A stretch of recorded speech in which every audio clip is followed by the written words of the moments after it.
আমার এই জন্মভূমি আজকে বলতে আফসোস হয়, এদেশে আজকে ইনসাফের কথা বলতে যে ইনসাফের কথা বলে তার উপরেই সব থেকে বড় বেইনসাফি হয়, ঠিক কিনা বলে?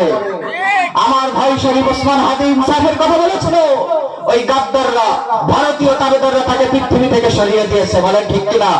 কিন্তু ইনসাফের কণ্ঠ কি বন্ধ হয়েছে? এই কণ্ঠ কি বন্ধ হবে? কিয়ামত পর্যন্ত বাংলাদেশ সহদিন থাকবে, এই কণ্ঠ চলতেই থাকবে, চলতেই থাকবে, চলতেই থাকবে ইনশাআল্লাহ। সম্মানিত হাজিরিন, ছোট্ট করে আমি আরেকটি সঙ্গীত বলবো।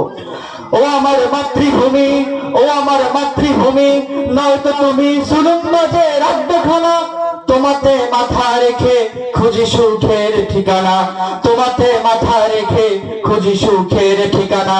ও আমার মাতৃভূমি, ও আমার মাতৃভূমি, ও আমার মাতৃভূমি, তোমাকে করতে স্বাধীন কত ভাইয়ের জীবন গেল, হতভাগা এই জাতি বিনিময়ে কি বা পেল? তোমাকে করতে স্বাধীন কত ভাইয়ের জীবন গেল, হতভাগা এই জাতি বিনিময়ে কি বা পেল? স্বাধীনতা মানেই